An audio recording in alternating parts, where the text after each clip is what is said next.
Hey YouTube.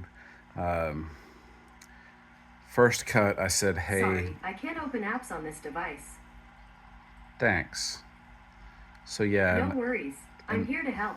gosh, yeah, in the first cut, I said, hey Google instead of hey YouTube, and that's my fault, and that's just what we get. So that's funny enough. I'm just gonna leave it in this cut. So it's Sunday. Today is April 7, 2024. Today's my son's 9th birthday. So happy birthday, Brockstar. What I want to show you here is, well, let's just get a zoom back. 55-gallon tank A. I show this tank all the time. It is a natural substrate tank. So there's dirt under pool filter sand.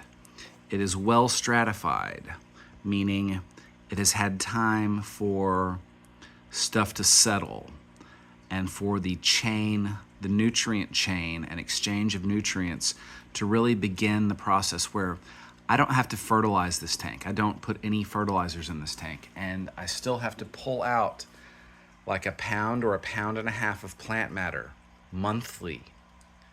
And it's all sorts of different plants, but mostly guppy grass, anacharis, Elodea densa, kabamba, the stem plants, the things that grow up are the things that I have to pull out frequently. And if I allow the floaters to grow much, they'll take over the tank certainly as well. So why is that? First off, it's because there's plenty of nutrient in this tank. We're running off of aquaponic principles, not off of the quote high tech end quote CO2 injection. For years, I would track the CO2 levels in this tank. And notice, this is what the video is about.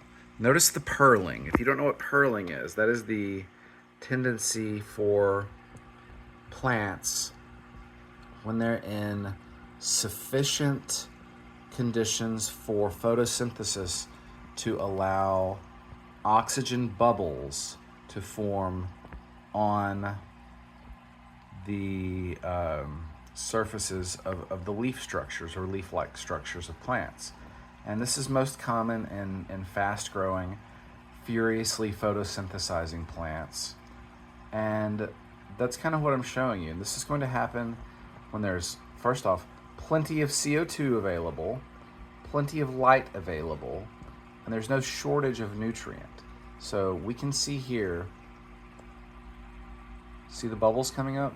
That's what purling is. Pearlweed gets its name from this because it's commonly seen doing that. Now there are more than one type of pearlweed. Usually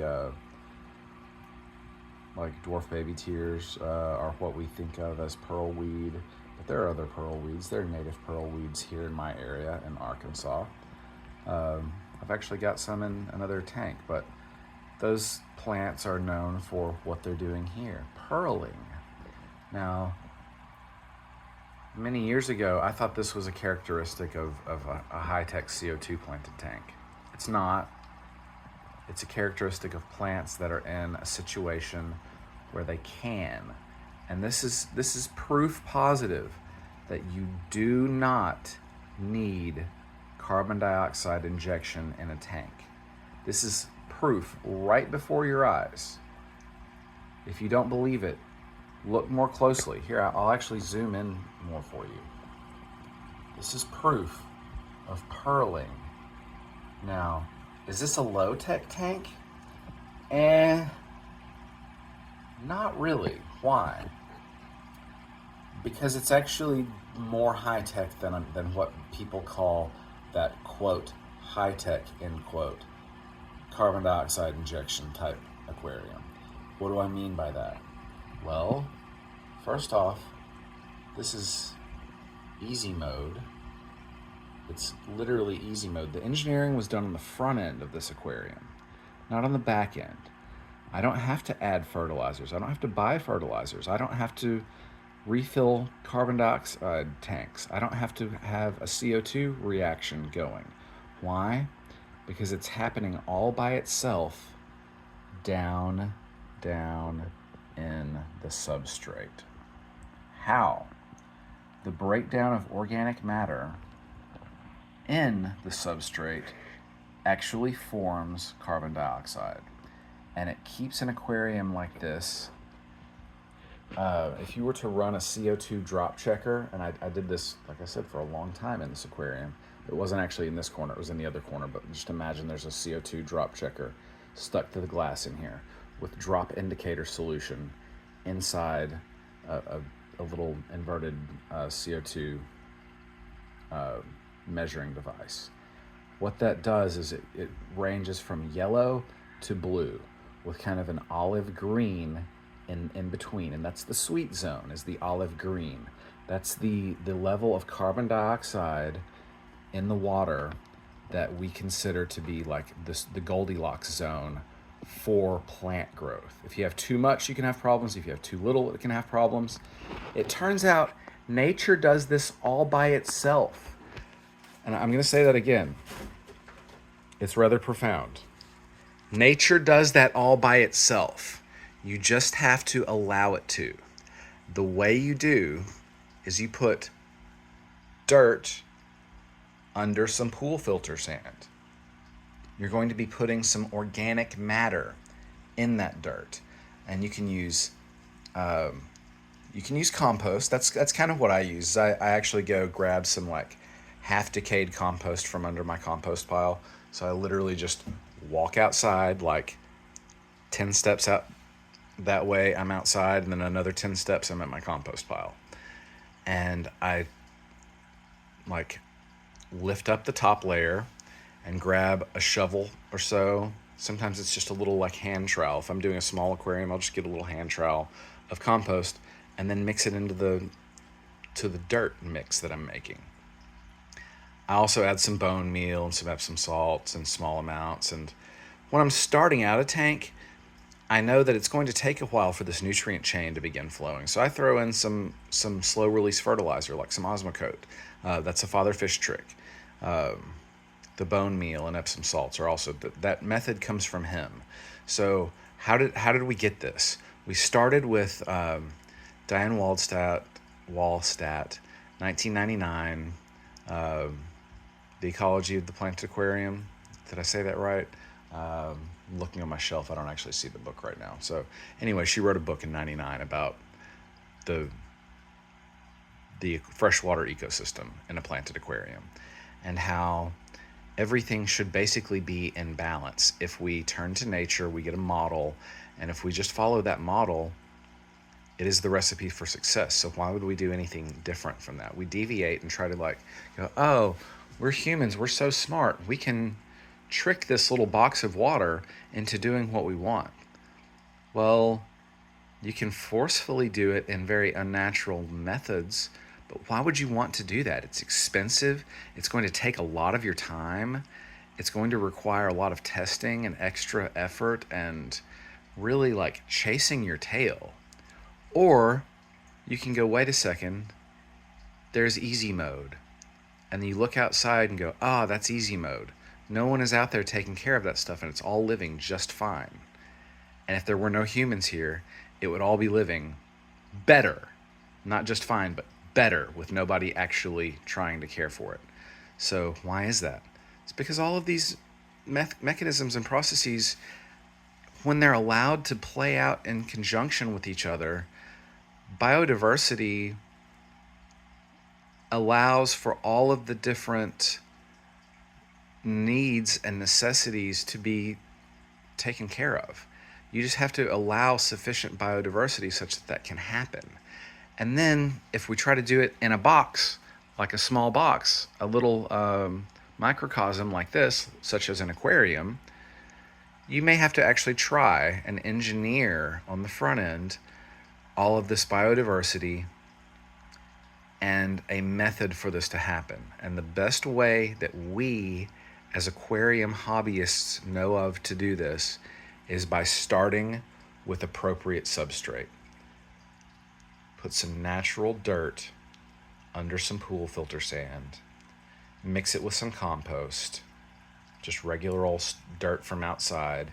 Don't put it in the oven and kill everything. You're screwing up if you kill all the biology. Leave it there. It's critical that it's there. You need it. You actually need it for this stuff to work right. When organic matter begins to decompose down in the substrate, and there are going to be different layers. There's aerobic layers toward the top, anaerobic layers toward the bottom. And there are actually quite a few different layers if we wanted to categorize it differently, but that's not really the point of this particular video. What I'm showing you is two things. One, CO2 injection is not needed for ridiculous levels of plant growth. Two, you do not have to use fertilizers. Fish food is fertilizer, guys. Fish food is fertilizer. If you would like to research this or you need proof, look up aquaponics, AQUAPONICS, related to hydroponics, but aquaponics, also related to sandponics. This is something we've been doing as environmental scientists for really 30 to 40 years. And we've been doing it in aquariums for now 20 years. And it's time that the aquarium hobby catches up to this and stops looking to that, quote, high-tech, end quote, model, which really isn't very high-tech. It's like kind of janky dinosaur way of doing things. And find easy mode, push that easy mode button, lean back and enjoy your aquarium. Stop chasing your tail. You can still do some water testing. I recommend weekend water testing and tracking. Like I even have like right over here, check it out. So this is my weekend water testing. I write it down on my water log all the time. I check pH, TDS, temperature, GH, KH, nitrate, nitrite, ammonia, phosphate, total hardness, iron levels, calcium levels. I check that stuff. But I don't always do water changes. Why? Well, for one, it's not needed because I found easy mode, right? This is easy mode. It's called nature. And when you figure out that nature is taking care of you and nature will take care of itself and nature is what your aquarium is trying to be, and you just allow it to do its thing by engineering it properly, not by ignoring it, by engineering it properly and setting it up correctly. Excuse me. So sorry, I've been sick for a couple of days. Anyway, if you just trust nature and stop freaking out about that and put some outside biology, ecology in your aquarium, you'll be really happy about it. You won't be disappointed. You're not putting diseases in your aquarium. That is a total effing myth. Like I've got an Arkansas biotope tank in the other room that has really awesome stuff, including Hydra in there. They're not pests. Snails are not pests. Plants are not pests. Fish are not pests. Worms down in the substrate are not pests. They're biology, and their biodiversity is critical to having a healthy aquatic ecosystem. Now, this one has some fake stuff. It's got a heater and some air bubbles going in it. It doesn't actually need those things. Really, it doesn't. I can take the heater out. It's not winter time here. Let's check the temp. I don't even know that it's, well, yeah, so it's actually elevated. Room temperature here is about 73 degrees, and this tank's like 78 degrees right now. So it would be fine if I took it out, but it doesn't have to have that. And it doesn't actually, first off, so notice the purling. I can turn it's running a sponge filter, but I can take the air stones out. They don't need it. How can we tell? Because we wouldn't be purling unless the aquarium was actually saturated with O2, with oxygen. So what does that mean? Well, we're seeing bubbles stay in the gaseous phase because they can't, and then literally float up. You see how there are bubbles floating up? The water column is saturated with oxygen. It's reached saturation point. You can't put any more in there. That's why it's purling. So I can just turn that stuff off. And in fact,